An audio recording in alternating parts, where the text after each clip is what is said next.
턱에는 문제가 없대. 근데 나는 이게 문제가 있어. 선생님, 그럼 이게 원인이 뭐예요? 안녕하세요. 수미를 한의원 이동원 원장입니다. 우리가 보통 이게 턱에 문제가 있다 그러면은 환자분들이 제일 먼저 생각하는 게 이게 내가 수술을 해야 되는가?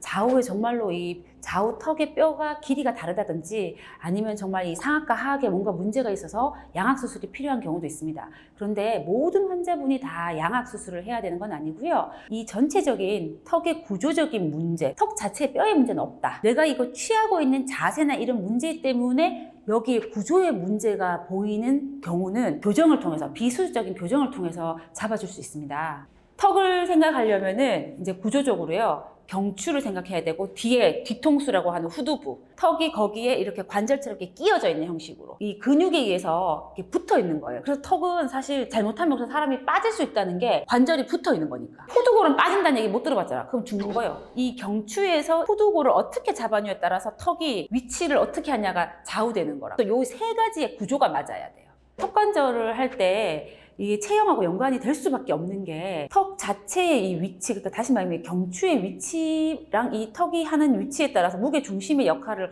어디가 어떻게 받냐에 따라서 내 골반이랑 이 전체 체형이 같이 변한다는 거지. 예를 들면 사람의 몸을 앞면, 뒷면, 좌우로 이렇게 나눠서 얘기를 하잖아요. 그러면은 경추도 마찬가지로 앞에서 봤을 때 좌우가 있고 옆에서 봤을 때 전우가 있고 그 다음에 상하가 있어요. 교정을 할 때는 좌우, 앞뒤, 전후, 상하에서 이 8가지 축의 방향을 다 이제 잡아줘야 된다고 설명을 하잖아요. 근데 기존에 지금 나와 있는, 그 다음에 우리 홈페이지에 나와 있는 내용은 앞에서 봤을 때 이 내용밖에 없는 거죠.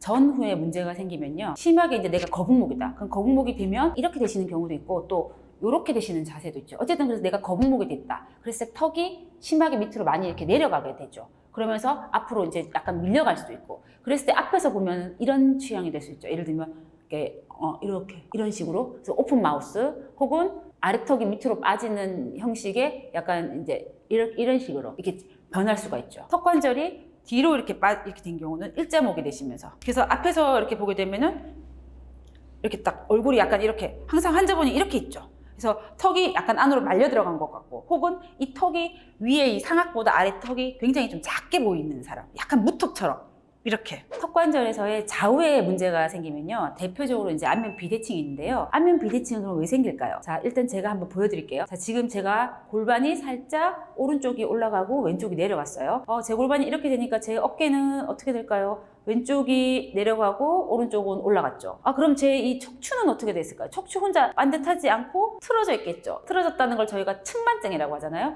척추는 이미 측만이 돼 있고 목은 이렇게 되면은 제가 왼쪽으로 쓰러질 것 같으니까는 목은 안 쓰러지기 위해서 이렇게 턱이 아래쪽으로 이렇게 돌아가 있고 위턱은 이쪽으로 이렇게 돌아가 있고 경추도 같이 이렇게 이제 틀어져서 안면 비대칭뿐만이 아니고 경추에서부터 척추 전체에 측만증 생기고 어깨 높낮이가 달라지고 골반의 높낮이도 달라지고 이로써 또 발목에 부정교합이 생기면서 발목 자체도 이제 한쪽은 들린다든지 한쪽은 안으로 이렇게 말린다든지 해서 전체적으로 다 불균형이 생기는 거죠. 자, 우리 몸은 3차원적으로 되어 있기 때문에 앞에 전후 혹은 좌우의 문제뿐만이 아니라요. 대각선의 문제라고 표현해야 될까요? 이 대각선의 문제가 되면 이렇게 틀어진 거는 두 번째 케이스일 수 있죠. 이 상태에서 턱이 좀 더 앞으로 나가게 된다. 첫 번째 케이스의 전후 문제. 엉덩이가 뒤로 이제 빠지면서 턱관절이 되면서 이제 이런 식으로 될 수도 있고. 이 세 번째 턱관절의 문제는 첫 번째 케이스와 두 번째 케이스의 그 복합적인 문제라고 볼 수 있는 거죠.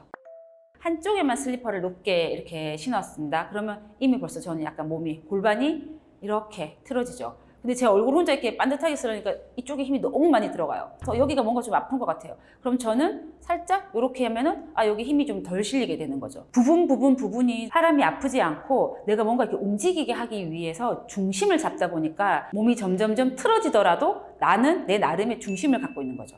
그러니까 결론적으로 이제 우리가 몸이라는 건 서 있거나 혹은 걷거나 움직였을 때 가장 안정화를 취하기 위함인데 만약에 내 턱이 오른쪽으로 이렇게 가 있다. 그럼 지금 자연스럽게 제가 이렇게 가죠. 제가 만약에 같은 방향으로 이렇게 가면은 쓰러지겠죠. 그럼 나의 얼굴은 이쪽으로 가 있고 나의 골반은 이렇게 가 있고 그럼 내 발은 또 어떤 문제가 생기고 이렇게 서 있지만 모양은 이상하지만 나는 이걸 안정화를 취해서 움직일 수 있다는 거지. 제가 쓰러지거나 넘어지지 않고 내가 움직이거나 걸을 수 있도록 이 몸 자체의 균형을 자꾸 잡다 보니 턱은 턱대로, 골반은 골반대로 자기 중심 잡고 발은 발대로 또 중심을 잡아서 사람이 움직이게 하기 위해 틀어졌지만 움직일 수 있다. 턱이든 골반이든 발이든 각각은 그 하나하나로 보면 다 사실은 다 틀어져 있는데요. 전체적으로 근데 보면 내가 움직이고 생활하고 하기 위해서 나름의 그 안정화를 취하고 있는 거죠. 하지만 이 자체로는 다 틀어져서 있기 때문에 사실은 턱만 하는 게 아니라 골반만 교정하는 게 아니라 발 전체까지, 그래서 턱부터 발까지 전체를 다 교정을 잡아줘야 합니다.